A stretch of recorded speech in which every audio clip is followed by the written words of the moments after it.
Hello, welcome back to another First Impressions video brought to you by MMO Play. Today we're taking a look at the beta version of SolForge. This is a CCG in development by Stoneblade Entertainment. If you haven't heard of Stoneblade Entertainment, it's probably because until recently they were Gary Games.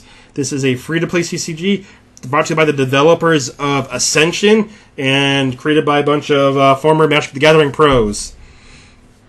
So this is a one-player. This is a really early version of the beta. In fact, I'd call it a demo, not a beta. This is what has been available on iOS for months. In fact, it is completely free to play. Anyone can download it on the iOS. It has the basic version with these two decks we'll look at, and then 4 new starter decks you could purchase, or if you're in the Kickstarter, you can get into them. There are 4 factions: Necrium, which is kind of the death faction, Tempest, kind of the red magic, the Burn faction, Utera, Life, like the Echo Wisp over there, and Aloyan is the mechanical deck. They all have different synergies that work together. The 2 starter decks we're looking at today are 2 faction. So I've got Aloyan and Tempest, he's got Necrium and Utera. So he's got Life and Death, I got Mechanical and Burn. So how the game works. At the most basic level, there are 5 spots. You put a creature in a spot and it attacks opposite every single turn unless the turn it comes into play, it is sick. So Magic players probably can figure out what that's coming from. When you play a card, it levels up, and when you play it later, it's better. On top of that, first player, first turn gets 1 card. Everyone else gets to play 2 every turn. No mana pool to worry about. No possibility of getting land shorted like you would in Magic. You have your strength and hit points. Hit points do not regenerate normally, so you can see I'm considering playing my Aloyan General over there, and if I do and drop it in front of an Echo Wisp, what'll happen is I'll do 2 damage to it when we attack. It'll do 6 to me. Sorry about that. And I'll be at 2/2 and it'll be dead. We attack every single turn, including when his guys aren't sick. You can see the little circle. That when that goes away, it'll attack on my turn too. So there's that. You can see also there's coming into play effects, plenty of them. And I'll just go ahead and zap the other Echo Wisp. You can see my General does buff the guys around him, so it gets +2 strength. So now my guy's a 7/3. So next turn, I'll hit him for 7, hopefully. Other cards, there are action cards. You can see I have a... Oh. I got a little Lightning Bolt over there that does 4 damage to a creature or player. But I tend to favor creatures because they do stuff. You can see the Scout Drone. That's what happens when he levels up. He's a 2/2. But when he's level 2, he's a 4/4, and he doesn't count towards my limit of 2 cards. So I can play 3 cards. Really good, but you have to kind of sacrifice some early game aggression for it, which is kind of the name of the game.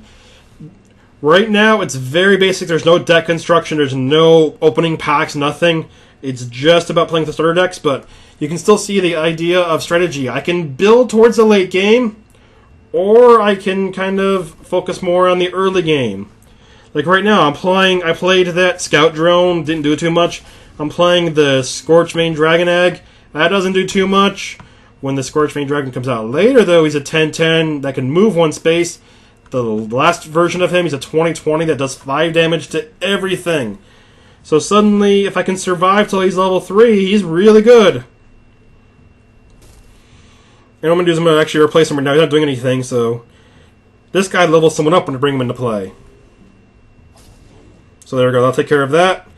And those 2 will swap each other. Just a little word of warning about the demo. A lot of people are reporting and complaining that the Necrium deck that I'm playing against is the stronger of the 2. Just remember, this is a CCG. So we are going to be doing deck building and not using starting decks for competitive play. That means I'll be able to build around it. If Necrium in the metagame turns out to be really good, like in Magic, there's certain decks that turn out to be really good, but there are decks to actually combat them nicely. So as we're building decks, when that gets to that point of the game, then maybe it won't be such a big deal. For now, just keep in mind that this is a demo, and it's a good way to learn the mechanics, but it's probably not going to be representative of the final game. We should expect to see a larger scale release throughout the course of the summer, and eventually, hopefully, we get something resembling a finished game by the end of the year. But I'm just going to look at the gameplay here. You can see there is 100 life, so when you get to 0, that's pretty much it. I'm actually in really bad position right now. I'm doing some trading, which is kind of... Trading is okay until you fall behind. You notice right now, he's got 3 guys in play, and I got nothing. So if I don't, even if I were to block 2 guys, I'm going to take at least 6 damage next turn.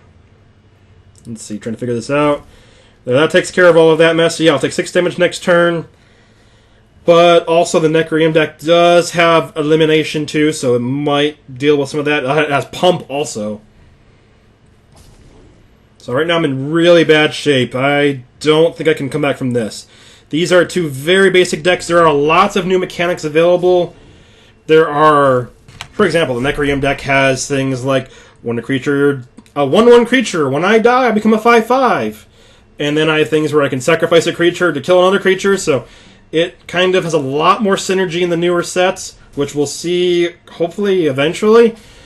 And they're not even showing us some of the other things. There are, in previous versions, we saw effects that would actually kind of affect the lane. I could have one that would do 2 damage to the creature across from the lane. I have one that makes my creatures in a specific spot bigger. So overall, there's a lot of strategy and a lot of potential to this game. It's really early in development, and if you're going to end up at any of the major US conventions this year, Origin, Gen Con, probably 2 of the big ones, go look for these guys, check them out. It's currently available for free on iPad on the iOS App Store, the demo, and the game is currently in closed beta through Steam, but only Kickstarter backers are invited into the current version of the beta. Keep an eye out, maybe you'll get an invite later on. Thanks for watching, stay tuned to more. Hope you check out this game, because this is one of the ones I've been personally looking forward to all year. I just want to beat this darn deck!